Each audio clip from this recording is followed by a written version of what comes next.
not there. So I don't know. You see like an account? You see that it's the same folder where your validator key pair is? Yeah. Is that what you're talking about? Yeah. Oh, actually, hang on. I'm not talking var log. I'm talking in the Solana folder. Yeah. Actually, it just reminded me there's like a script that actually starts it up.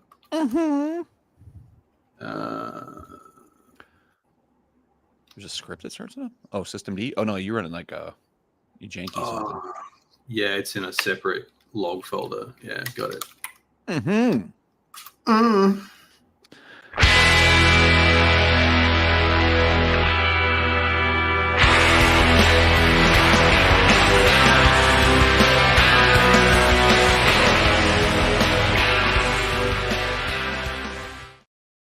Welcome to Game of Nodes, the working while you're on a stream podcast, hosted and whatever. A weekly podcast from independent validator teams. Anyway, we've got Null back. We switched Schultzy for Null. We traded in one model, no comment, for another model, an older model. Hey yo, I'm back, baby. The Australianness has increased. Well, I guess by definition, 100%. 100%. We had at least one viewer ask for proof of life. Yep. At least one. It had been some time, and apologies to my one viewer who feared for my well-being. Thank you, by the way. No one else gave a fuck. I didn't receive one email. Hey, man, just checking in. Just checking in. I think it's kind of funny that it's not that, the bear market you were here representing. It was just like, finally, yeah, what is it? What's the deal? I think it's two things. One, I needed a little break from the Gone. I think just the week after week for like a year and a bit. I think caught up with me a little bit. It's been a little bit longer than that, my guy. Well, yeah, I don't know, a year and whatever it is, but I think it caught up with me a little bit. But on top of that, I just had a series of circumstances where basically every fucking time the Gone was on, I was on an airplane. So that wasn't my planning. That was my partner's planning. So blame her. I'm not going to blame her. There's no blame here. This isn't blame of nodes. He's just come up with these on the spot. It's incredible, isn't it? It has been a while. But however, I did enjoy the break. 3 episodes I missed. I apologize. I had a great sleep on the plane. The last time you were here, that plant behind you was just a seed. Yeah.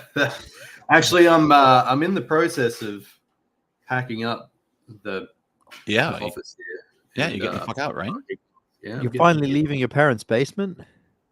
Yeah, parents' basement. This particular basement. So there's a lesson in there, right? Just validate shit coins for 3.5 years, and you can finally leave your parents' basement. We'll be moving into my own basement. With mine and my partner, my partner and I's basement, I believe is the correct English way to say it. And the new one it's got some gooder internet and area for. Yeah. It's got gooder internet and area for a rack. So I'm going to be home labbing a little bit, having some fun with some bits and pieces on the company dime, and it should be good. Keep that noise away from the living room. Yeah, you're gonna run you're gonna run a validator out of the house. Well, I mean, ETH is in the spirit of home. It is validators. You could run a Horcrux node from your home lab. You could. Yeah, but I won't. Maybe you're still DJing Horcrux anyway, aren't you? Yes. Thanks for that. I try to keep that under my hood, prick. Yeah, no, DGen all the way. I invented DGen, so I have to. You did. That was. You have to represent. TM. That's yours. If all my DGenning in crypto comes down to one thing, is that I coined the term DGen Horcrux. Everybody knows that. Strangelove team knows that term. They all know it. Yeah, they made Horcrux. I think, did. to be fair, I think also some of your documentation for Juno was ripped off by 1,000 Chains. Just Oh, like, yeah, for sure. just like I see my documentation everywhere in the cosmos now, like literally word for word, my tone of voice. I'm like, Yeah. did I write this? Did I fucking write this? I feel like I might have written this 3 years ago. I think up until recently, and to be fair, you and I both wrote those docs for Juno. We like tag teamed on that a bit. I think you didn't like stuff that I wrote, and I didn't like stuff that you wrote. So we duly changed it back and forth. But please, fucking challenge, right? But now that Comet BFT is becoming more prolific than Tendermint around the UK chains, they have a different way of doing some things. So the documentation has changed and is somewhat lacking around the place. Very simple copy pasta rather than any kind of explanation or notes, which is, But they don't do it like they used to. They don't. But in the defense of that, I have seen teams recently, maybe not this year, but within the last year that I've seen documentation, and then like in that documentation, it'll have like the word Juno D in there because they just literally copy pasted the whole fucking thing. Like I think they just took the whole repo and copied it and did like a fine replace, but something missed, and you'll see like a Juno D in there where it's supposed to be another binary. So it's still happening. Ah, yes, the old copy pasta. You really know someone is a low budget chain when they're just copy pastaing fucking documentation, like not checking it. Yeah. But I mean, we're all standing on the shoulders of giants after all. Jorge from Stargaze, those early test nets were taught us everything we knew about validating shitcoins, and then gave us the tools we needed to write our own documentation, which probably took heavy inspiration from Jorge's testnet documentation. So it's swings and roundabouts, right? Is that right? Was Stargaze first? I thought Juno was first. No, Stargaze was first, but what happened was they said they had like a list of things like do a thing in the early testnets, like as an operator, figure out how to unstake, unbond your validator, jail and unjail your validator, shit like that. Like, and a lot of the early docs in the Cosmos space were a combination of node operators, notes. It felt like, anyway, doing things like the Stargaze testnet or the Game of Chains. Was it Game of Chains? Game of Stakes on Cosmos Hub. Because there were like a few of these things, weren't there, where there were like sort of challenges for validators to figure out how to do stuff that was relatively new. And people made their own docs, and then teams also published answers, which was sort of like docs, but like, oh, you need to do this command and this command, this command. And like the combination of those two things, it felt like was quite a lot of the, like any actual documentation you saw anywhere was like a combination of like, maybe there's two sorts of things like wrapped up in a blog post almost. Like it wasn't mad official for a while, but yeah, I think Juno might have got to market first, but Stargaze was testnets before Juno for sure. 100%. Like months before. We're talking like first Stargaze testnet, I think it was February 21. Very long time ago now. When I was a young man. When you have all this gray hair. I know it's funny. Like it still seems very new, and at the same time, like 3 years in that is a pretty decent time. I mean, it's not. I mean, 3 years is shit. Don't get me wrong, but still, like in this space, 3 years makes us fucking dinosaurs. Yeah, I know. We're survivors. Even if we go out now, we're survivors. We're survivors. Oh yeah, baby. Every team I talked to recently, they all like, yeah, we started this in 2017. I was like, did you? Like, did you really? Did you really? Like, we had we wrote this thing in 2018. I'm like, yeah, man, they bought their first XRP in 2017. Yeah, I was like, 2018 is like, I'm like, did you? I don't know. Yeah. People's dates get all fucked up. Oh think I man, bought I my don't know first about pizza this. in pizza in 2012. Hmm? Can I claim that we've been in business since 2012 as a result? Yeah, Been sure. trading. Been trading. Yeah. Trading pizza. Trading Bitcoin for Well, pizza. Whatever it takes. Yeah. So Sorry, Matt, what were you saying? I can't remember. It was profound. Was it profound? Three It was weeks. profound. Yeah, You've had 3 weeks to think about it. 3 weeks to think about it. Already forgotten. yeah, already forgotten. I'm sort of, I'm wondering. Eric's got me all wound up with this log thing. I'm wondering where my log is. I specify where to put it. It's just it's not there. I fucking don't know what's going on with that shit. Where's my log? Where's This my log, man? This is the essence of running any kind of infrastructure, is long periods of doing nothing while thinking, but Where's what my the log? fuck? Followed by, like, I don't know, 2 to 4 hours of very intense, very caffeinated work where you figure out a load of stuff, get a load of stuff done, and then revert to being a zombie staring into space. At least that's my experience of running any kind of infrastructure, whether it's Docker or not. Or I remember like one very hot summer when I was a junior engineer, rebuilding all of our deployment stacks. I felt like One hot summer. This sounds like the start of a fucking story that sounds very long. No, that's kind of the end of it. I remember one hot summer. It was like dead. A man in my 20s. It was dead warm, and I felt like I did nothing all summer, but I got a bunch of stuff done, and people were like, "Hey, good job." But I just felt like I kind of did like a couple of hours a day of like trying to of actually tinkering, and then like a couple of hours a day of thinking, and then I was fucking watching YouTube. I swear to fucking God. But yeah, whatever, man. Infrastructure, baby. It's also one of those things. It's also one of those things where like everything's fine, it's fine, and then like you get tipped off on one thing, you're like, oh shit, this is totally fucked. It's fine. It's fucked. It's fucked. Yeah, Like we've had a really bad run of like near misses in production in the last 3 months, caused by like a mad set of random things. And then that box of ours fully exploding the other week was, yeah, it's fun. Yeah, you hate to see it, but at least it was on a Cosmos chain. You hate to see it. You hate to see it. I mainly hated to see the PagerDuty notifications about a chain that has made us a lifetime earnings of $290. I'm like, $290, baby, don't even fucking wake me up. I don't know if you could count that as earnings.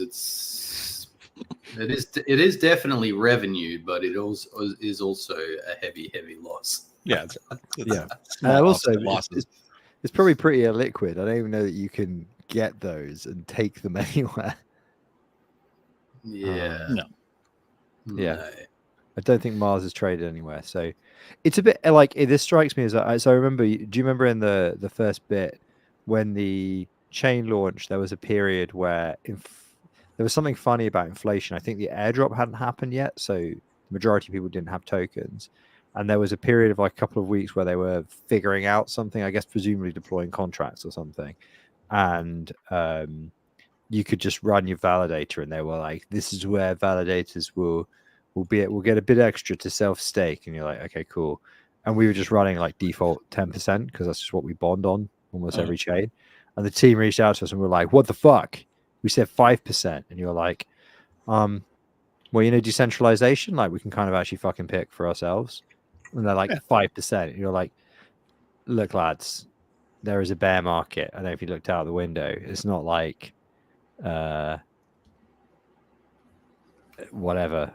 And then and they just got fucking super arsey, like real fucking arsey. I think in the end we just gradually brought it down because it's like, oh fuck it, I don't need people. I don't need this. I don't need this aggro in my life. But that was really the clue that we should just fucking unbonded. That was the clue. We should have unbonded day 4, whatever that was, of Mars's life. Just speaking of unbonded, so Evmos is going to an ICF. Oh yeah, yeah. They're going to be, or ICS. I'm sorry, what did I say? ICF, ICS. I So they're gonna assume be that's what you meant. Yeah. yeah. I wonder if they're going to take their extremely bloated state along with them to ICS. I mean, yeah. I mean, why? I mean, why not bring a 1 terabyte database that can't be state synced at all? I mean, let's just bring it all in. All those Cosmos validators would be fucking excited about this. ICS is if I was a Cosmos validator and I saw that shit, I'd be like, I'm bond.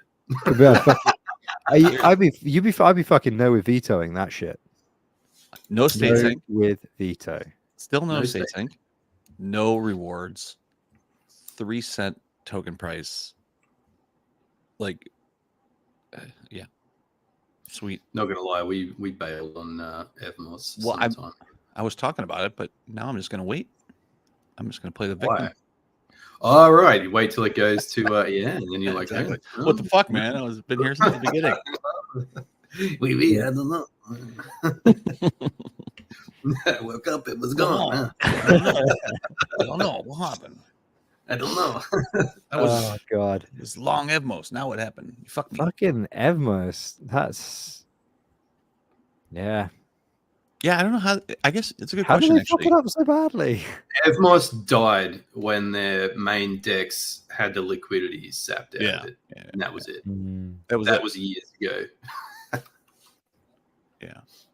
It's kind of wild though that the ICS thing is gaining a lot more traction now, and it's just like completely facetiously, but also unfacetiously, the whole fucking point of Cosmos is like looking over at Ethereum and being like, well, that's not going to fucking work. So how about federated blockchains? And then they do that, and people stop becoming overnight millionaires, and they're like, actually, how about what if we consolidate all of our shit chains into one shit chain and literally just reinvent the L2? But it's not an L2. These are federated blockchains. You do have sovereign control. This is not an L2. Don't call it an L2. It's not an L2. It's definitely not a fucking L2. It's so unlike an L2 that nobody could confuse them, except for it has all the properties of an L2 from a systematic classification level. But it's not an L2. It's really not anything like an L2. Couldn't be further from it. But yet. And yet, fucking, just, like wild idea. Just like go and build something better. Like if it ain't working for you, like get 20 million of venture capital or whatever, and go and build a fucking product. Like, yeah, I think the idea of building. I mean, Evmos was a kind of a platform, right? Similar to Juno. Yeah, like they're both. Juno is a permissionless WASM platform. Evmos is a permissionless, I think, right? EVM platform, and that doesn't necessarily mean anything. Yeah, it means jack shit. Like anything. But it's also just like, I mean, it's like so many of these Cosmos chains that is fundamentally the problem as well, is that there is no product there. But also just like nobody's prepared to engage with the hard problems. Like a lot of that, if you actually want to like re-implement any part of the consensus stack, go back to fucking school. Like if you're not if you're not pretty au fait with the actual theory of consensus systems, like it is actually a hard engineering problem that requires people like. But this is the thing. Like, it's not like these teams haven't raised enough money to do that, which is the thing that doesn't fucking add up to me. Like, well, not every team, but like the teams who are better funded, you're like, you have the money to hire people who have a master's in computer science. You could scrape a few together. But is that the issue though? That's not the issue, is it? I mean, the issue is it's easier to launch a shit chain, promise the world the moon on a stick, and then just watch it fail. But after you've already cashed out. No. In these two situations, I think the idea was, hey, we're going to build a platform, and then like these teams are going to show up, and we're going to build this. We're going to build use cases, and this is a place to be able to allow dApps to succeed. And then they start to realize that these dApps, I mean, honestly, the best ones that we worked with have their own chains, right? Because they right? Like then why would they be a consumer on something else? And then like if somebody's going to raise a significant amount of money to be an application on a chain, like the actual ability to build that chain and build a val set and like actually do that is not that much of a bigger stretch than the actual dApp. So why would they do that? Right? Like why would like Bear Well, is a good example. especially a Cosmos chain, right? Because Yeah. you can spin up a Cosmos chain in an afternoon. It's just that then, you know. Yeah, like Bear is a good example of that. Bear chain could be an application set on a. There's like a ton of different chains I could do. We could do that in Say. Yeah. You could do that in a ton of different things, right? Like, but then to paraphrase a famous why would saying, you? right? I had a problem. I used Cosmos to solve that problem. Now I have two problems. Who the hell said that? Uh, yeah, well, I use the command. Use Cosmos SDK and Tendermint to solve my problem. Now I have two problems. I don't know. I mean, I think which we didn't know in 2021 when we were talking about like timelines, but the ability for just to have a platform for anybody to come and be able to build something is not necessarily something that actually has value. Well, I guess which we all learned, right? Like I think everybody's learned that. I guess like the previous meta for 2021 was like DeFi summer on Ethereum. So I think that there was a pervading feeling that had run out of steam, maybe because of a combination of fees and slow blocks and a variety of other kind of related things. And so it was like, okay, well, if we can solve those problems, then maybe we can bring some of that energy to Cosmos. Like that beginning of the that guy in the beginning of The Big Short, you know, the big guy, the sweaty guy, the mortgage-backed securities guy, when he's like, "Come on, let's hear some money in here." Oh yeah, yeah, you know, right at the beginning. That's I felt like that's the Cosmos thing. It's like 2021 Cosmos. It's like, right, DeFi summer didn't work. Well, we've got very slightly quicker blocks and much lower fees. Come on, let's see some money in here. Yeah. Well, I was on a call this morning with somebody else who's another chain that's not by myself. It was like a bunch of people kind of doing like a debrief on the chain in the future and like what's going on, and it was all technical. It was all like, hey, we're first to this, we're first to this, we're first to this, and I don't think any of that shit matters. I really don't. It doesn't make any fucking difference. Bring use cases or like that's it. I think the idea of like building platforms or like we're going to somehow we're going to build an ecosystem that everybody's going to flock to. I just don't think so. And honestly, even if you have a great dApp that like actually has a shitload of users and does a fucking amazing job in marketing, all that type of stuff, that could probably exist on any chain and still be successful. Yeah. Like I mean, but I guess there are a couple of examples where that is a bit tougher. Like I think the Sui and Aptos are an example where, because Move is so specialist or relatively specialist, like where are you going to take your dApp? You're going to take it to Aptos or you're going to take it to Sui, and that's it. So if you're moved to developer, you're kind of shit out of luck if you want to, like, you're not just going to launch your own chain using Move, because the underlying infrastructure, like the amount you would need to understand to maintain that chain, is considerably higher than the previous generation, which is like Tendermint and stuff like that. I don't know. We're a friend of the show at Artifact believes that Sui is going to be the next Tendermint, meaning like there's going to be a shitload of chains that launch off of the Sui base, meaning it's very easy to stand up and very reusable and those types of things. Well, if that's the case, why are we not doing it? We have the technical. Well, we haven't seen it yet, right? No. I mean, why do we not create Juno Sui? Let's do it. Does it have governance? I'm out. We make Usurper do all the voting. Usurper is that's like Usurper's dictator for life. Yeah, benevolent dictator for life. Fine.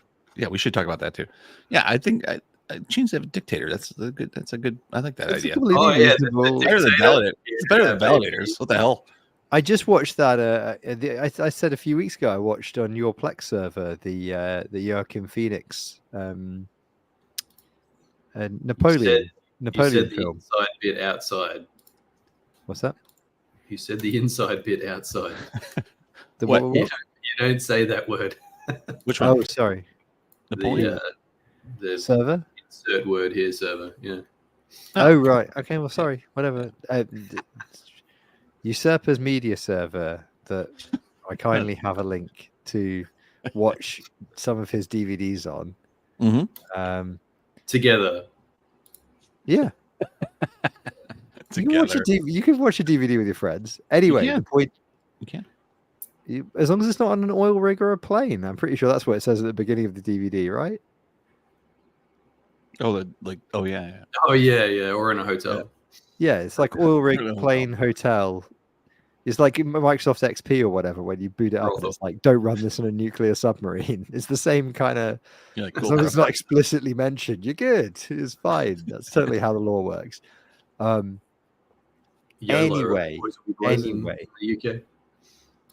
Who Boys wants will be to girls, be boys until they're girls. Who wants to be the Napoleon of our new shit chain project? That's my question. Well, it should be. I mean, I think we should take the DYDX approach, which would be that there is a shit chain that's well, DYDX Yeah, is a shit chain, a but shit chain exists. that it exists, and we don't have any ownership of it. Right? We do know where the software exists, and there's a lot of independent people that we don't know who they are that actually do that. And then People have made commits, but who they are, we don't know who they are. Right? And then Certainly it's not how paid by us. it's all housed in the server that's located in Null's new house. Exactly. Who's Null? Fuck knows. Fuck knows.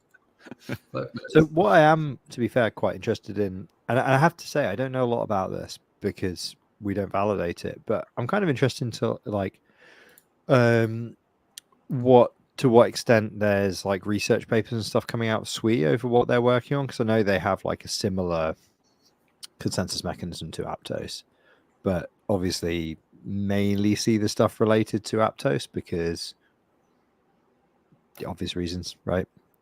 But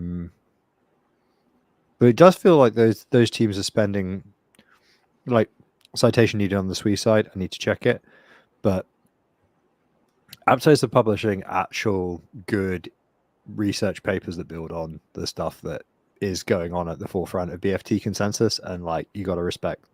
Like I respect the fact that as somebody who is working in the permission space and has to make some architectural calls about how that would work, I'm looking up what the cutting edge is of things, and I'm seeing paper citations that go in the direction of the Aptos team, and the Aptos team that are in Slack channels, like as in the avatars of people that are in those channels. You can see some. Yeah, well, if somebody's called like Null 69420, right, and then Jeffrey Null is an author on an academic paper, and the paper was part funded by the Aptos Foundation, you're like, well, I think Null 69420 might be the same person as Jeffrey Null. Do you know what I mean? I mean, conceivably.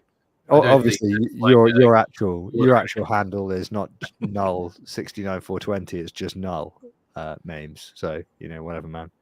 Yeah, I kind of just roll with that, hoping that it'll break something one day. Some poorly constructed. If it was just Null on its own, maybe. I wish. Maybe I should have made my name Drop Table. That'd be Little Bobby Tables. Yeah. So earlier, everything. Earlier, I was in my shared office, and somebody said, I can't remember what it said. Like they were going to go use the meeting room. It was like, oh, you can't do that. And they were like, oh shit, why? Oh. And then I was like, oh, it's full of water. And then somebody was like, I was like, okay, sorry, joke doesn't really work. I'm just tired, whatever, man. And then somebody else was like, oh, but what if we actually filled it with balls, like make it a big bullpen? Can we even afford to do that?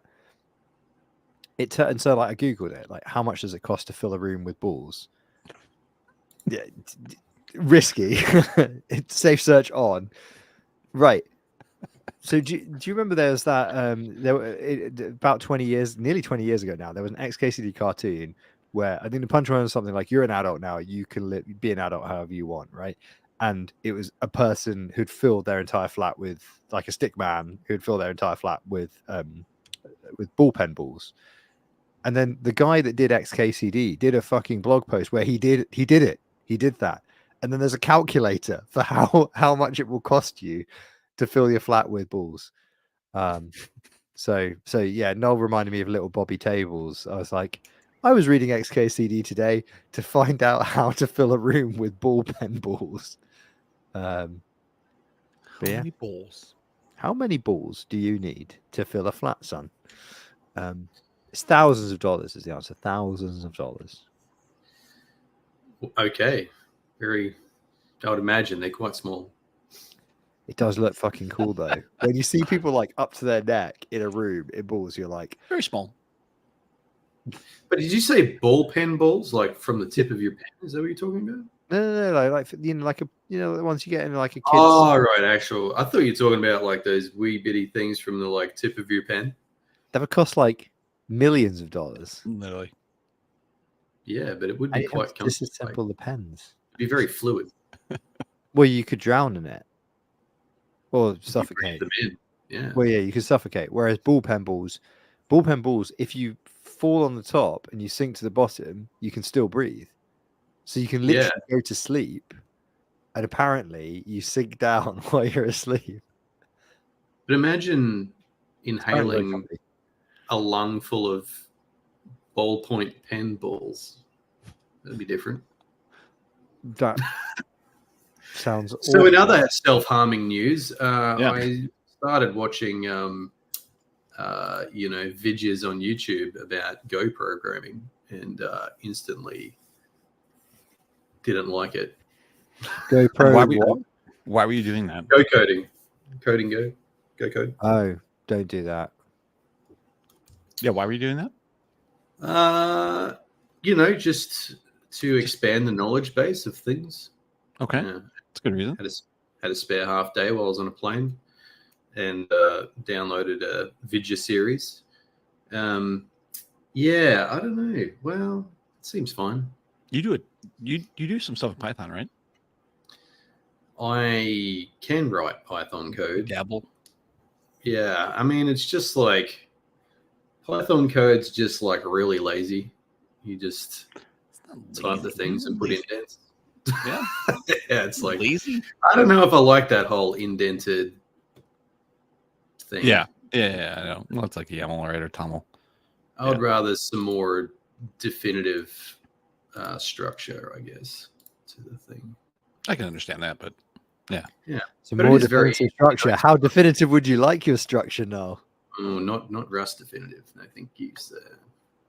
Yeah, well, Rust is better than Go. But anyway, apart from that, yeah, I mean, I intend to have a look at both. I want to write a few helpers around the place for various things, and I think like doing it in Python is probably a little bit.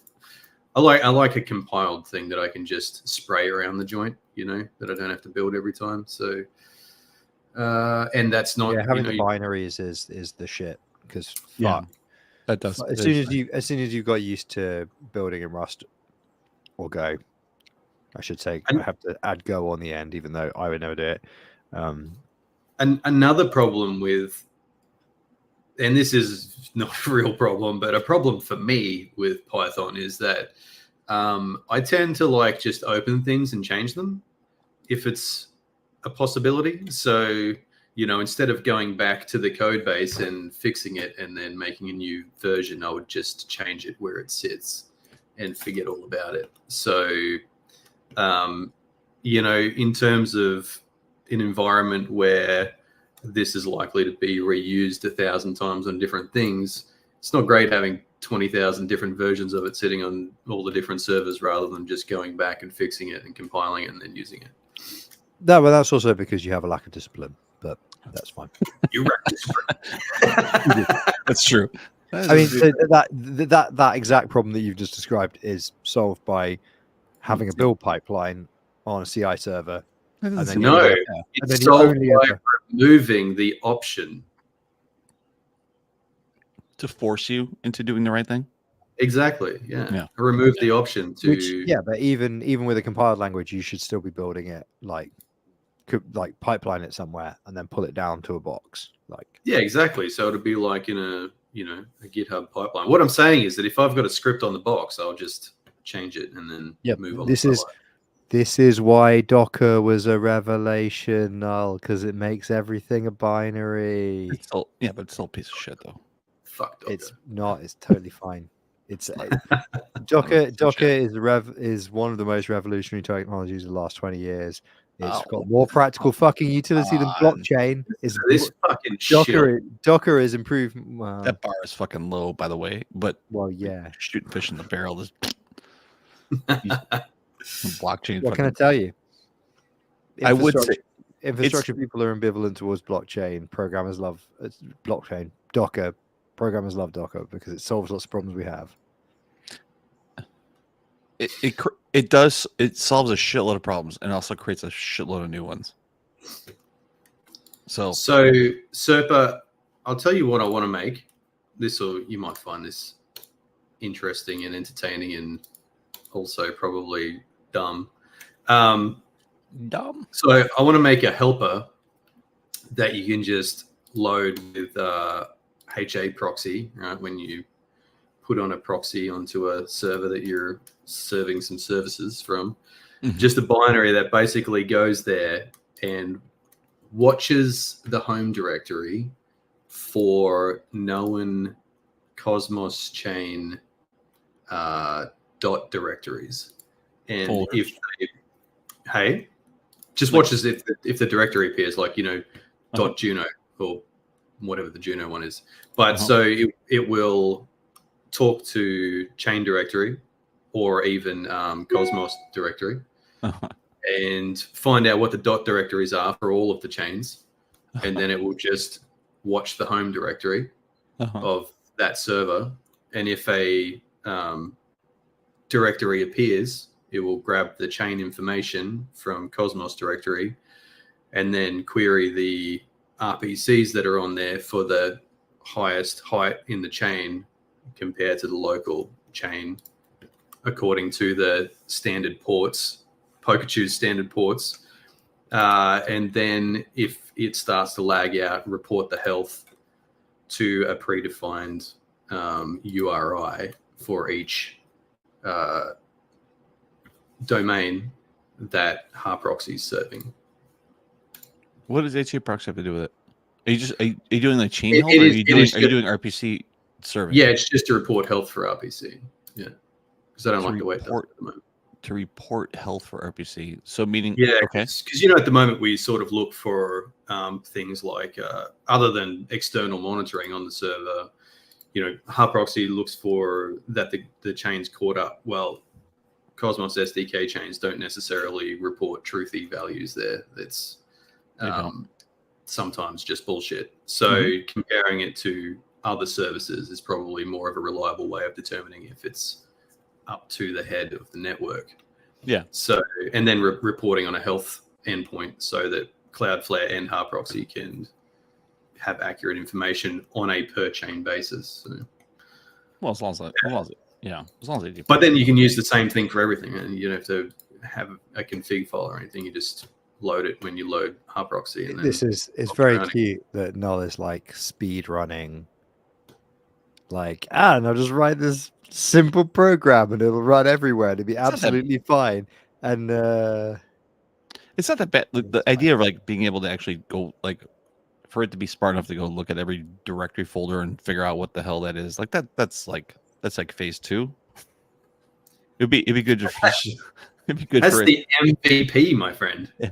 It would be good for it to. You could just have it interrogate the HA proxy config file for what you've already preset up. You want to do as much as you can locally, because the calling out over the network is gonna, like, you're gonna very quickly run into fun and games with error handling from timeouts and all sorts of other network-based shenanigans. Like, I'm sure there's a library for that.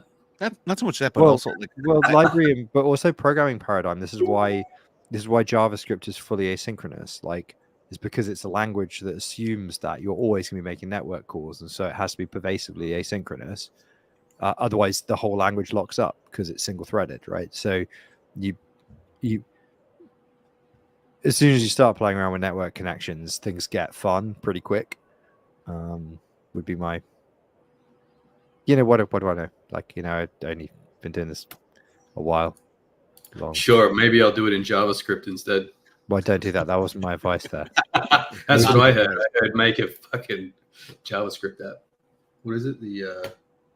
I can't remember what they call that thing now. Well, actually, so I mean, if you do actually want a piece of advice, you should make a small web server that runs on that host to collect the metrics you want and expose a mini API. And then on a different server, you should, if you're calling one service, you should call that service your two different health services, and collate that information on a box where it isn't going to have any impact on performance. And also, just in general, it's good to have that sort of stuff hosted elsewhere. If it were me, I wouldn't even have that as a box. I would actually have that as an AWS Lambda, because then I'm not even probably paying for it, because you get 1 million executions before you pay for it. So at that point, I would probably write it in Python, Rust, or JavaScript. Yeah, Node.js. Because I think that's the third time this week I've heard you shill Lambda. Are you getting paid by AWS? Did you get an agreement to? No, quite the opposite. But Lambda's one of those things like Docker. It just solves a fucking problem I have, and does it really well. I genuinely, well, and also like when I'm doing non-crypto contracting, a lot of my contract work is system and backend automation architecture, and Lambda is like a huge part of the value add there, in my opinion. Anyway, that's what I've been saying for the last like 7-8 years, making money from doing so. It feels like you have found a hammer. I would say there are a lot of hammers, Noel, and this is just the most effective hammer for most business cases. But this is your hammer that you found. It's one that doesn't. It's one whose hard drives don't fucking fail on you, and whose RAM doesn't. No, well, look, if you want a thing that just executes reliably from now till the end of time. Imagine one day when AWS just shits it, and everyone's made these assumptions that it never will. I mean, it has. It doesn't matter. Shit it before. Yeah, it has shit the bed. Yeah, but it relatively rarely does. Number one, and number two, you have to like core business systems in a big enterprise environment. If you don't want to fall behind, you're rewriting them every 10 years, right? Like AWS is not going to go away within 10 years. And if your business case changes within 10 years, when you rewrite it next time, you use a different technology. Like, it's just not a big deal. People get super het up about like, oh no, which cloud do I use? And blah, blah, blah. And it's like, no, you just literally look at the situation. You look at your costs, you look at your revenue, you go, do I have lots of engineers? They insource or they outsource, blah, blah, blah. You figure it out. You figure out where you're prepared to spend costs for the most part, and you make it cool. And eventually that will turn out to be wrong. And then when that turns out to be wrong, you do the next thing that's contextually better at that point. Then it ain't too hard. Enterprise architecture is just like whatever, man. Yeah, but what about non-enterprise bastard fuck architecture? Well, then you get 1,000, you get 1 million executions for free. So it's even more beneficial to you to run infrastructure on Lambda and not even fucking pay for it. I do like your Go idea. What would be cooler is if you could write an HA proxy check script to be able to do that instead. The only issue is like trying to figure out how you get to the folder directory and trying to figure out what chain you're on and like where to go within Cosmos directory. But I think you can set a variable in there, and so at each of those structures, your check script would take in like you can pull down every chain individually. You could, but that check script runs on every individual backend, so you'd have to figure out like how the fuck it knows what chain you're on, and like it's osmosis, right? Then from there, once you know it's osmosis, then you can easily go figure out like how to go get it from Cosmos directory and all that kind of shit. But I do like the idea of being able to. I mean, I've always talked about that too. Is like that syncing or not syncing is not very accurate. And unlike what Say did with lag status on Say is like extremely helpful, right? Because it does its own peering of like it knows what the height is of the peers that it's talking to, so it knows if the node is behind, and there's nothing else within Cosmos, I think, that exists like that. And those nodes can get extreme. Even like you state sync, it'll show that it's like false, that it's not syncing, even though it's in the middle of a state sync. You're like, what the fuck are you doing, dude? So I do like that idea. Actually, with so that network that starts with A was a perfect example the other day where almost as soon as you started it, it went to not catching up because of like it was regions on the same fucking network name. Right. And then it was basically in consensus mode the whole time catching up, which was kind of annoying. But you know, that same false flag can happen in production for various reasons, and then you end up with like even if just all of the peers that you happen to be connected to are behind, then it'll drop out of block sync mode when it hits the head of anything that you're connected to, and then you're in consensus mode. And it cannot go back into block sync mode either. So it just always thinks it's caught up no matter how far it is behind. Yeah, it all sucks. Yeah. But so every chain we deal with that. Well, except for say actually Say's only one. Yeah, I mean, it has a pretty good understanding based on peers, like if it's know that it's lagging or not. But even in like in the stuff that we do on the Ethereum side, those Ethereum nodes have no fucking clue if they're at the head or not. They have no clue, right? Like so, Say will even go so far as to, if you have the right setting on, kick itself out of. Well, it'll just restart itself, so it goes back into block sync mode. Yeah, it has that. What is that called? Like, which I think is not really needed anymore with self-remediation thing. Yeah, I think I always have that off. Yeah, I'll do that shit. Yeah, I don't have that on either. Yeah. Honestly, anytime I get an issue with a say node, I just state sync it straight away. I don't even look to see what happened to it. I just state sync it. Well, we started actually. Not that this has anything to do with anything, but we started actually adding a lot more history to our say nodes because on the RPC side, what we're finding, which is interesting, is that you have EVM based teams that are moving to say, and I think in the Cosmos ecosystem, most teams that we work with are really concerned about like latest block data, and so they either have indexers that are pulling against the latest RPC data, and they just want the latest height, right? That's all they care about. On the EVM side, we're finding teams that like they want to query back a month, or they want to query back 3 or 4 weeks or something like that. And so what are you doing? Like 1 million, 2 million? We don't keep that. Yeah, we don't keep that much history, right? So like the state store, I think it's state store, by default saves 100,000 blocks. 100,000 blocks in say is like 6 hours, I think, something like that. So we started saving 2 million blocks, which is only like 5 days, something like that. 5 or 6 days. It's not even a week. And every team that we asked, like, hey, we want, we're querying stuff a month old. I'm like, that doesn't exist here. This is not fucking Geth. You know what I mean? It exists over here, brother. It exists over here. which is why I've been sending you so many fucking leads.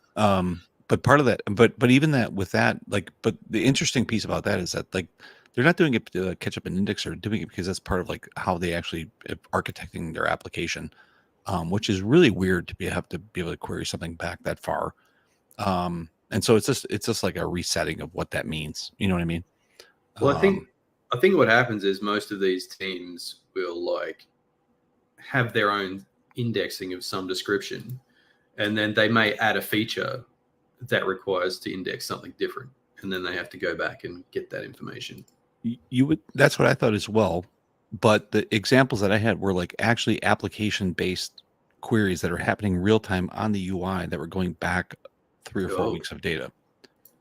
Maybe to grab some sort of metadata associated to like I don't know, something when something was minted on an NFT sign or some shit, who knows. But it was really weird to actually go back that far. And I have no issues. I mean, in that situation, like we do keep honestly, our say nodes, like, I guess since SayDB has been different, because before we used to keep like a pretty long history as much as we could. Like those databases would be half a terabyte or 750 gigs or something like that. And now with SayDB, it's really changed. So I'm gonna start messing with that and see if I want to keep a couple million. I mean, I'm keeping 2 million right now, but I can maybe keep 4 or 5 million blocks and just kind of see what the hell happens with that. As long as it's returning data at a decent time, I don't really care. It's not so much the data. 5 million blocks must be a fair bit because I mean, C's only 85 million blocks. Yeah, no, isn't it more than that? It's 100 something. 85 million. Is that where we are? Yeah, I've been waiting for the 100 million party, but it just seems to fucking. Are we having a 100 million party? Get there, yeah. 100 million party, yeah. Is that Brisbane, Australia. Is it going to $1? Yeah, I don't know. I've been holding on to that stuff for a while now, so yeah, seeing what's going to happen with it. I thought it might have been a little bit different when V2 launched, but I suppose it was not at a great time of the market. So, well, everything's really. I mean, it was 90 something cents after that, wasn't it? After V2, or maybe it was before. But it's. I mean, right now, say it's actually holding on the best of the stuff that I'm looking at because it's only down 1% over the last 7 days. So, as we talked about before, like Ethereum's at 3,300, Bitcoin's back at 61,000, but I'm guessing that is going under 60 grand. I know it's been floating around under 60,000. So once it gets in the 50s, if it gets down to the 45s, I don't know, we're going to be in here for a while, I think. If you know at 13 cents, what the fuck? Yeah. I mean, every time we've made money in crypto, it begs the question, should we have put it into Bitcoin? Like, it would be interesting to know. Like, I have no idea how you'd even work out that calculation. But if I had like a comprehensive enough spreadsheet, it would be quite interesting to be like, every time we as a company have created a taxable event as a result of crypto sale or movement or trade, what if we rewrote all of them to be average price on that day of Bitcoin and then imagine that we held it? I think we'd be on a beach now. I think we'd be on a beach. Right. That's my suspicion. Rama says, literally no one cares about V2 or the tech except for people getting paid. I don't know if that's exactly true. We have seen, the one thing I have seen on the EVM side, with at least since we're talking about Say, we could talk about Say. The number of teams that have come in on with Solidity versus, or whatever the hell, I guess it was Solidity or whatever the hell they're writing it, versus on the WASM side is like 2x, maybe 3x. The amount of actual, I don't know about user engagement, but our traffic is way higher now on the EVM side than it has been on the native quote unquote side when it was back with Say. On like the traditional WASM side. So like I don't know if it's bringing in new users so much, Rama, or if it's creating an environment that allows different teams, or if it's just new. And he says, I'm not buying Say because of V2. I agree with you, but I don't know if you're the target user. Like the target user is EVM based users who understand these tools, who have dexes that, like, you know, I think is it Uniswap? I forget what we talked about. Is it Uniswap coming to Say, like, or they're adding Say as like that's the user base. That's the user base. And I think that idea of bringing in, you know, however many million new users who are looking for low gas options to be able to do blah blah blah. I'm not saying that hasn't been there in the past, because there's, and by blah blah blah you mean degen trades. It could be, yeah. And it's not like this is the first. Yes, and it's not like this is the first chain that has a low gas situation and it allows EVM. I mean, we talked about Evmos before, right? Like those are the same type of things. And again, but it does have parallelism, and it is fast as fuck. Like the only other thing as fast is Solana. So yeah, and again, like I said before, we led this off. Technology alone doesn't do shit. Like the fact that it's 30-second blocks or 15 seconds or 0.3 seconds is not going to be the differentiator. Like it's not what it is, right? It's got to be users, and it's got to be valid applications that are cool, that are actually valuable. So the technology is not enough, right? The same reason that we talked about Evmos and Juno when we kicked this off, like that's not enough. So is it enough to be attractive for, you know, teams that have a significant user base to be able to use the technology? I think it's starting that way, but we'll see kind of what happens with it, right? And you know, we'll see. I guess it's like, well, it's also like a weird toss up, isn't it? Of like, there's like this intersection of a few concepts like, the TVL and like in essence, it's basically that it needs to be already happening enough to be worth moving to, but you also need to attract projects that have a cachet enough that they will bring people with them for their use case. So it's just like inherently chicken and egg, isn't it? If you're a platform that's not developing your own apps, I don't know. Yeah. maybe. I mean, maybe there's some way of squaring that circle. I don't know. Yeah. But I think if somebody figured it out, then maybe, then maybe more chains wouldn't be languishing in the where are they now file, basically. So It's always a good Spinal Tap reference in there somewhere. it's always a good reference. So yeah. Anyway, so fuck it. Fuck it. Speaking of the where are they now file, I guess. Yeah. No news this week. What the hell? Where's our news researcher? Do we not to be fair, we haven't paid him. For what? For June? Yeah. Oh, it's not June, though. For May. Oh, for May? Yeah. That's not true. Is that true?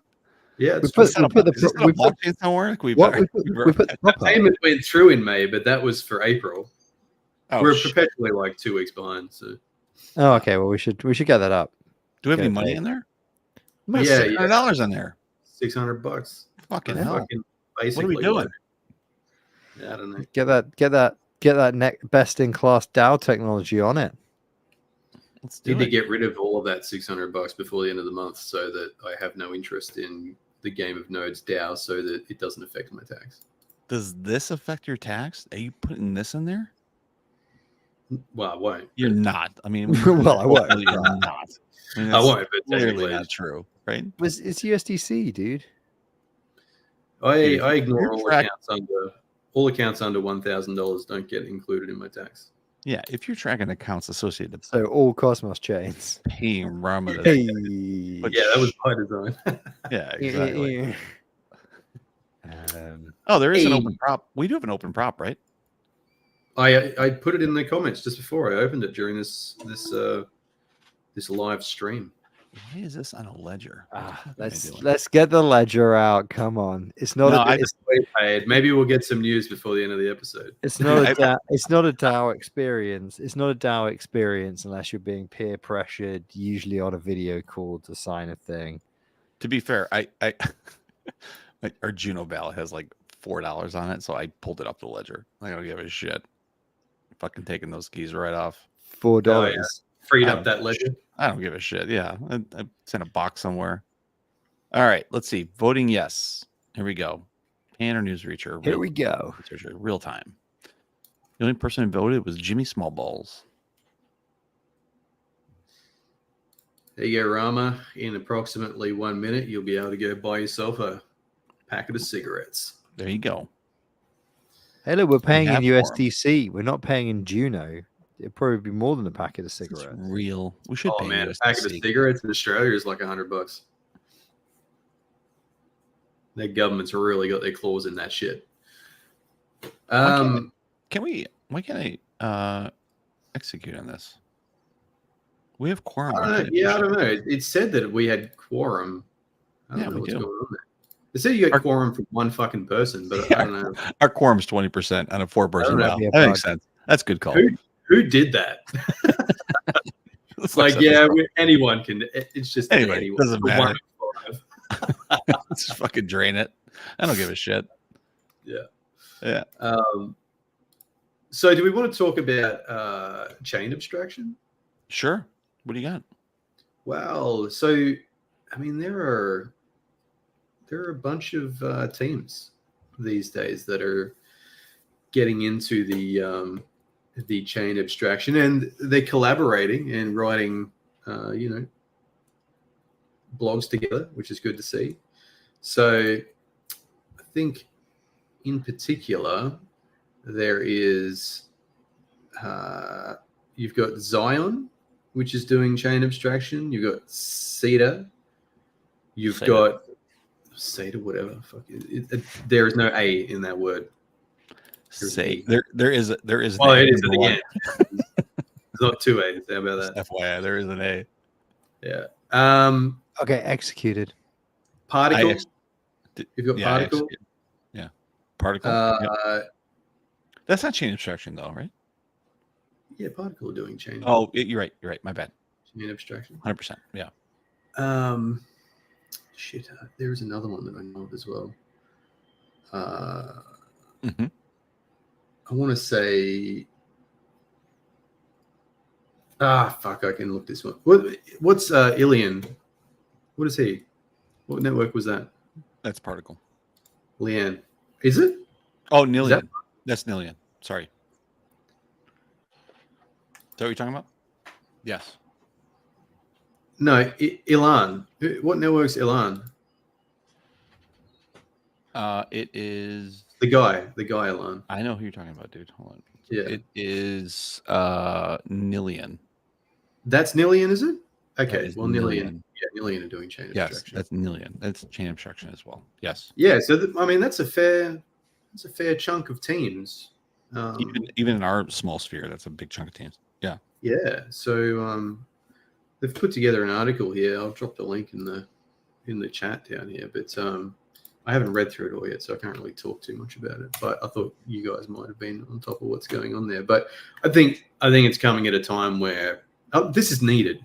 I don't like an implementation of chain abstraction is needed to shove things forward. I think no one wants to come and deal with keys and shit. Have you used any of these before? Like, have you? You haven't? None of them? Mm-mm. Have you used them on Zion, like associated to the testnet and all that stuff? Yeah. So I've used some Zion implementations of it, and it is pretty smooth, to be honest. It's like, but it does rely on like third-party services, I think, at the moment still. So I think talking with Nillian, they were looking at sort of some ways of getting around that in the future. So yeah, I mean, maybe it's better to talk about this next week after I've had time to read this article, I think, which was an overnight thing. So what can you link the article? We'll link the article in the show notes. it is in the I linked it in the chat there. Okay. So yeah, but we'll put it in the show notes as well.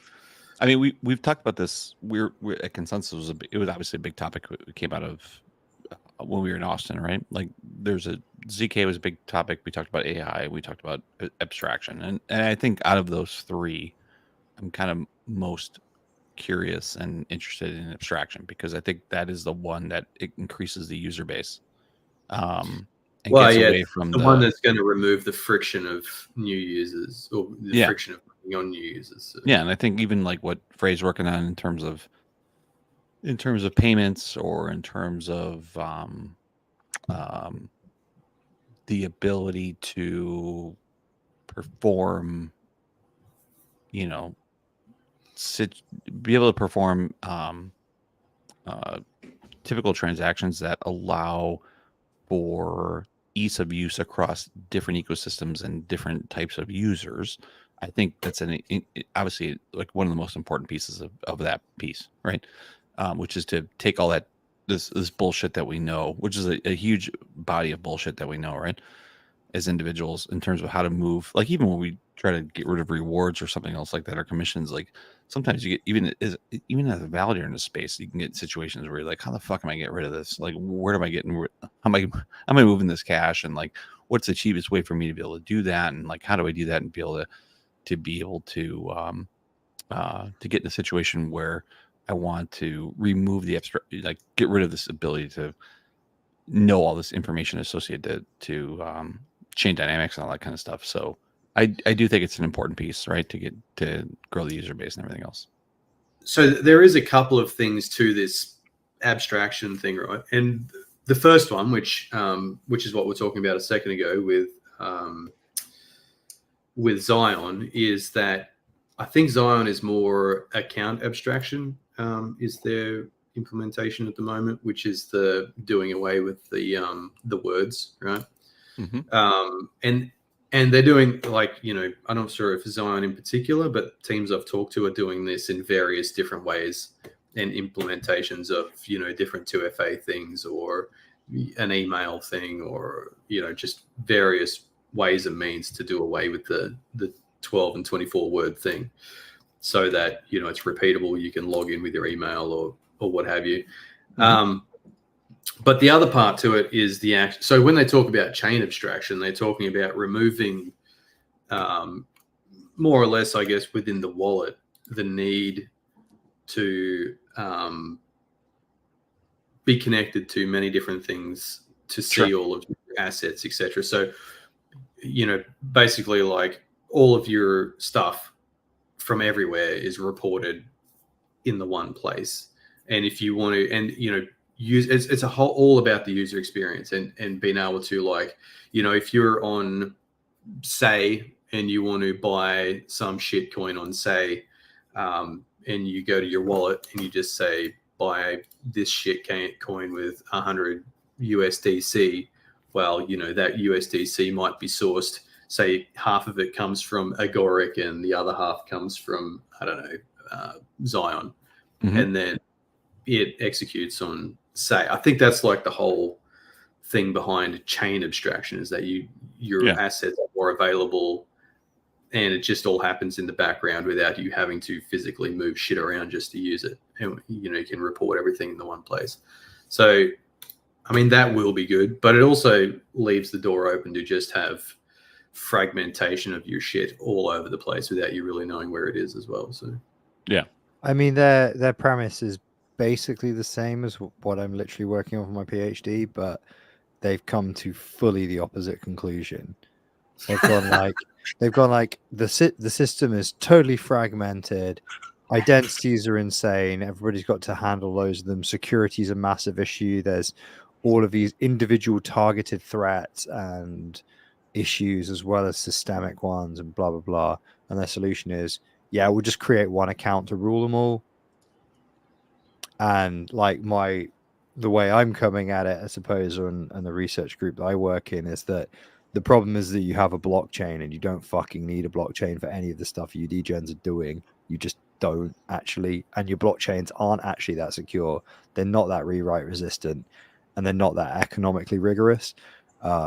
So what you should instead do is build a better protocol to replace the one that you have talking between them, and focus on that as your source of truth, and think about ways in which the ephemerality or otherwise of the proofs that provides could be provided in a way that is secure, cryptographically robust, and replicated within a reasonable amount of consensus, some definition of consensus. And then just like, yeah, sure, have a blockchain somewhere, but it can just be whatever, man. Like, it doesn't matter. Like you shouldn't you don't need a foundation and a team to run a blockchain, because some fucking DJ could be running a blockchain in the garage and just write it to that. Who gives a shit? Like, it's just a place at rest for some Merkle proofs, right? The important thing that's actually happening is when assets get transacted. Like, it's chose to legal definitions of ownership, right? It's chosen action. Do you have the ability to take an action? The point of importance in the network diagram is the ability to take the action, and you should be able to do that as a user simply. That's the thing I agree on. Across multiple things, also agree on it. Privately, definitely, that's where I sup not any longer from the public blockchain paradigm. And securely, which we also agree on, right? That's the whole basis of the cryptography and economics and incentive systems securing these systems, right? But I think the point is that, like, the abstraction itself is the whole ball game for me, for the future of all these systems. Like, I don't give a shit about the blockchains, and they don't even need to be blockchains, really. But the idea that account bit is an account, or in meaningfully in the same way that we think about it right now, yeah, I'm not buying it. There's a whole other bunch of stuff there. But hey, whatever. It's cool. But I don't know if I understand what you said, though, because the validity of the of the account that exists on a specific shit chain that is, to your point, run within a garage or something else is important, right? There's because only because it currently is. My additional thesis is that all those are going to die anyway. So, except for Ethereum, a few other big ones. So, I mean, yes, maybe because of the number of people who are involved in it, or the amount that's staked, or just being first in, right? Yeah. But so my theory of change is right. You build the thing for the idealized. Any blockchain can run underneath it. It's just a store of state. Who cares about how its validator set operates? Blah blah blah blah blah. yeah, But you know that you're never going to write anything insecure to it because all the cryptography is happening at the edge. So you're just persisting Merkle proofs of a thing happened in the past. okay, And only the current owner of the transaction that occurred can ever even introspect that. And usually, depending on what kind of thing you're doing, there might not even be any metadata even to the owner of that transaction. And there's this common idea in digital currencies, which is that everything has a half-life. Once you're done with an asset, once you're done with a thing, once you're done with an operation, you recycle it. You just poof it away and you regenerate something when you need it. This is the thing which I think has the most tension with permissionless systems, right?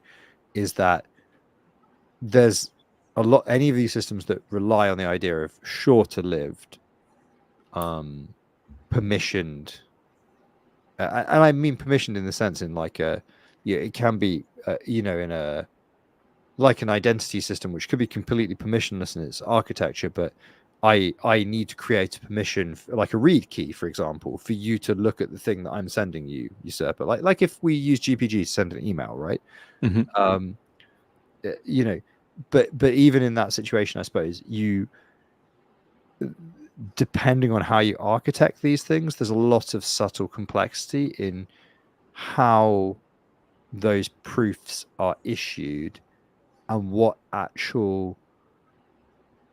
the proof can be cryptographically correct, but if the issuer doesn't have any cachet, then it doesn't matter. Yeah, right. So Nick Elshow, Elshow, right? Old school DAO. So Elshow is a cybersecurity researcher, and has wrote about this a couple of years ago in a blog post called, I think it was The Identity Bureau, and it was essentially about how it's one thing to be able to issue identities on a ledger or any kind of decentralized system, but how you agree at who has the authority to validate that identity is actually the harder problem, like the social consensus problem. And to some extent, that's also the problem with money. And that's why you have these oblique, complex economic incentives also at play in the blockchain world, right? So I don't know. It's all fascinating. I spend too long thinking about this stuff. So really. The question is, has the PhD made you this cynical and fucking negative as a CBDC expert, or are you bringing that as from your history to these people and they go, yeah, what the fuck, this guy's right? Which way is it going? Were you born this way? Am I miserable? Do I listen to pop music because I'm miserable? I can rephrase. Were you born as a miserable cunt? Do I listen to pop music because I'm miserable, or am I miserable? Are you miserable because of your history bringing it to the PhD, or are you just more miserable because everybody else in this CBDC discussion is as cynical and miserable as you are, and you're like, yeah, fuck, this is even worse than I thought? Which way is it? I would say that in general, people are like a lot of people are old school cypherpunks, like proper old school cypherpunks, and it never happened. The cypherpunk revolution, everything's gonna be great. It didn't really happen. Yeah, and so there's a lot of jadedness there, and I think they see, understandably, the crypto stuff as kind of like a very it's like the virtue signaling version of the cypherpunk future, and a lot of it's actually potentially quite user harmful. So there's a jadedness there.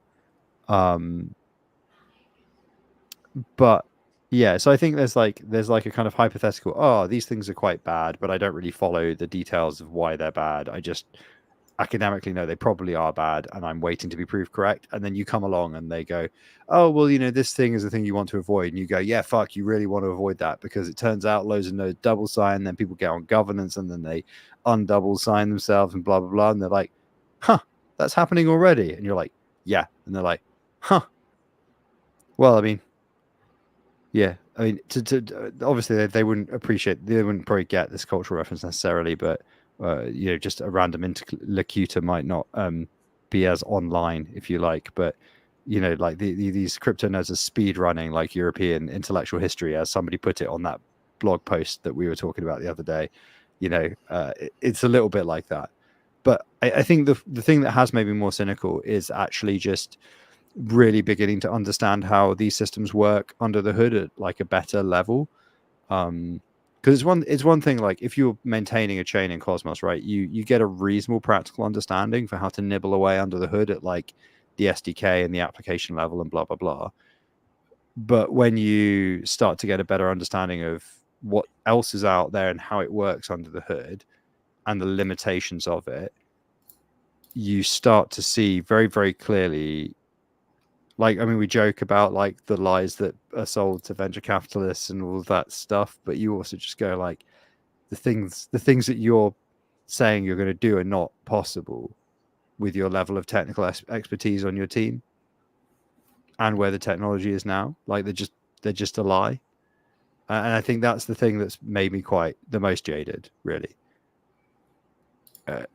So the answer is a little bit.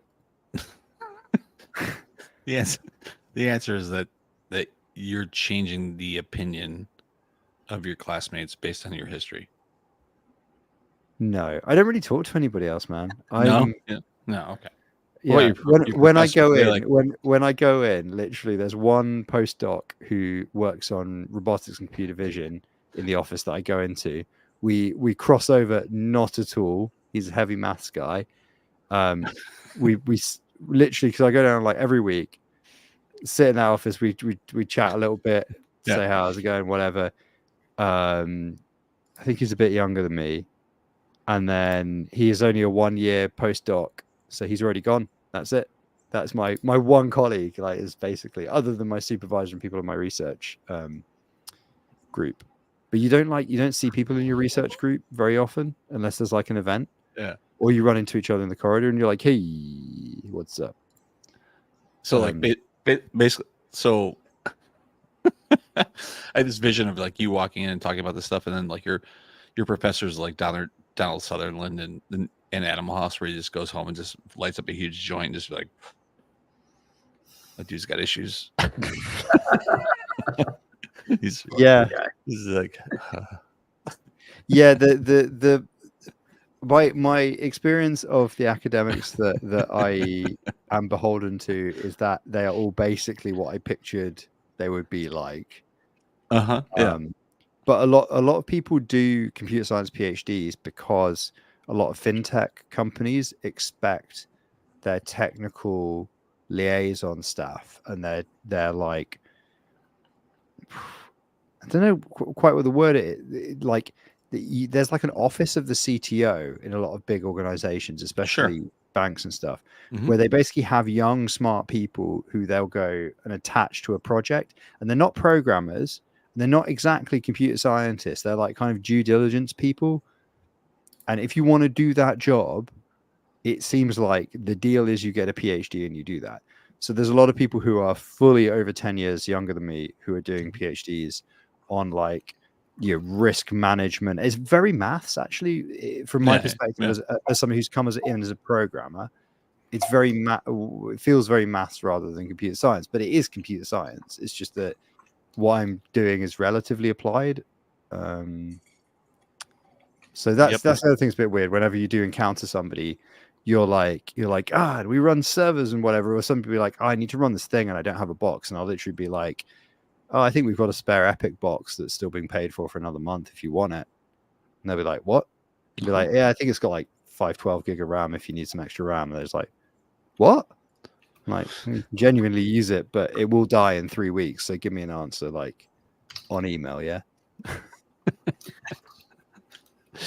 Like, people don't think you're serious. The thing is, though, you just don't sound like you're making a serious offer when you say something like that. But you are. Like, I genuinely are. That's happened a couple of times where I've just been like, hey, if you need a box, like, we've got them, but, they will expire at the end of the month. But, like, you can, if you just need to run something for a couple of days, you can thrash that motherfucker. We don't pay, It doesn't matter. Yeah. wreck those hard drives, baby. That's funny. If you're like, oh, sure, I'll let you know. Anyway, yeah, cool. Never mind. It's fine. We're gonna burn it all. We're gonna burn all this shit to the ground, baby. It's fine. Everything's disposable.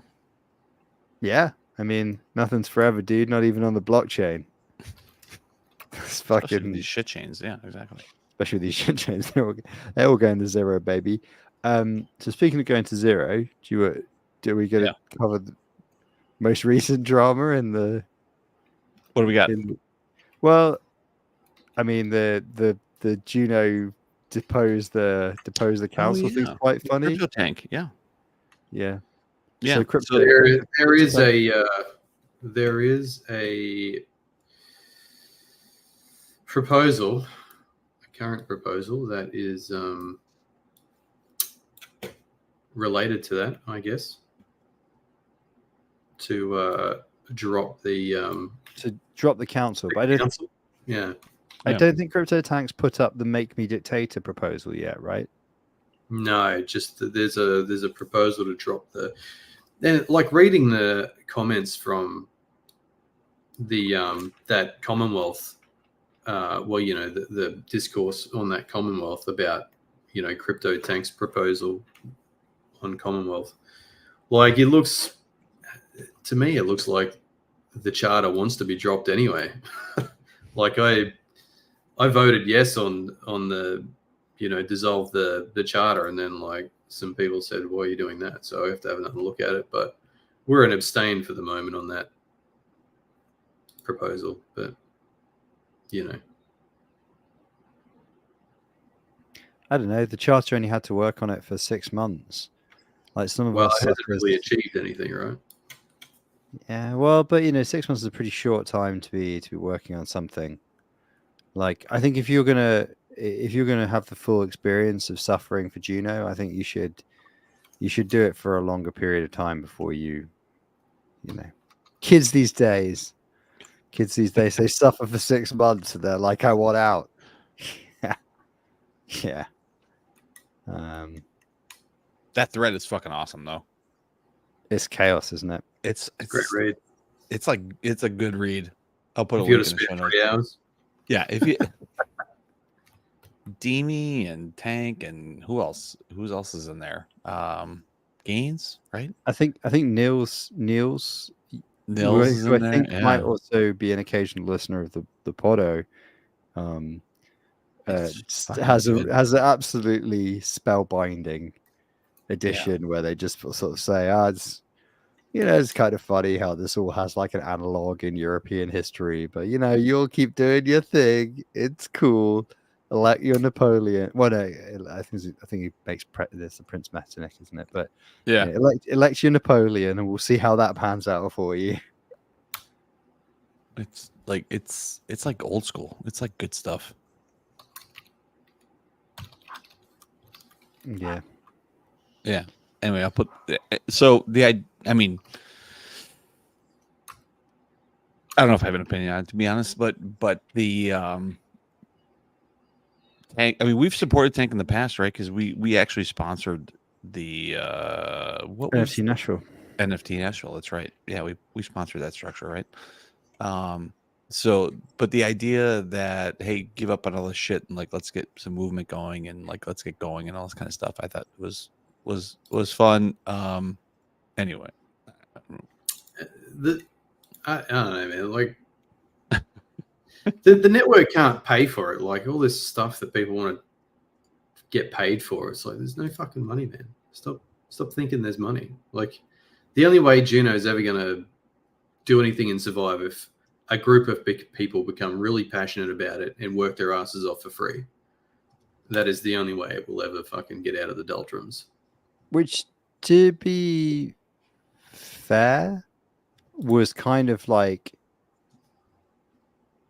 everybody went for free on Juno in the early days before it launched anyway. Like that was what happened. And yeah, but then it had like, prospects. Now there are no prospects. There's no The- teams building on there. There's nothing. well, yeah. Well, that was exactly it. fucking Like goes down to broken dreams. the problem was it got too successful for too little, Yes, too quickly, that's right. and it had the wrong core team to manage that transition, and it had the wrong or not enough developers to actually maintain any real momentum. And then Luna blew up, and then that was that. Really, you Yeah, know, Terra combination of help. Prop 16 and Terra, and that was enough to kill it, basically. Yeah. And again, you're building a platform, and you're trying to invite teams, and teams have lots of options of where to be able to build. And so when those types of when that drop comes, like, why would we get involved in that shit, right? Like, why would we tie our horse to this fucking wagon type of thing, right? Yeah, it was just like I mean, it's just like that classic thing. If you wake up one morning, you need to quit your job when you wake up one morning and you're like, this is just an abusive relationship. Actually, what the fuck? And I think, yeah. Well, and I think a lot of teams building on Juno ultimately had that realization, right? Which was that whether or not, and this is the bit that people didn't talk about so much, but whether or not it was the actual community or it was Core One or any number of other stakeholders or whatever, there were just a lot of people who were kicking your head in if you were working on Juno. Yeah. And you just like there comes a point where you're just like, I'm fucking too old for this shit, man. Like I could just pack this shit in, get a well-paid job, and just fucking be anonymous at a big company, right? Just clock in, work remotely, just fucking clock in from this damn chair right here, and just like not fucking worry about it anymore. And let's be honest, a proper dictator is far better than the community, and the community can be far better than a shit dictator. So, like, I think having that everything being voted by committee by far, if you have somebody who has a vision who wants to be able to push things forward and will power through that stuff, in the end, a strong dictator in those types of situations will overcome that. I just don't in this situation. I think it's too little, too late, and I don't know if that's the right dictator. But well, it's also like there's a kind of conflict, isn't there, between Juno as a political entity versus Juno as a business entity. And I think if you look for the lessons of history for how it should govern itself, you'll come up with a potentially different answer from how it should approach itself as a business. And that has always been a tension with Juno. And I think, to be fair, the Juno Charter lot have done a pretty good job, as far as I can tell, of just like looking under the rug and working out what the fuck was going on, Yeah. But that's about business governance in a lot of ways more than business operations. And it's this is complicated. This is complicated organizational stuff. Like, I feel like I'm out my lane. So, but are there any teams that actually have that situation where you have a CEO that is governed by a board, like you would in the enterprise space? Like the board, like a board of directors is usually pretty typically useless, meaning like they're very poor at making decisions, but they are good in terms of ensuring that the people who are making decisions are going in the right direction and or being measured and monitored to say outside of Cosmos, I think so. In Cosmos, does that exist? Like, I mean, maybe I'm not aware of it in Cosmos. I don't know. Maybe Greg at Akash or something similar to that. Because I mean, you have a lot of project team owners that are like individuals that are figureheads, but they might still have a board that sits on top of that. But purely having a community type structure like this, I think it's constantly bickering, and I don't know.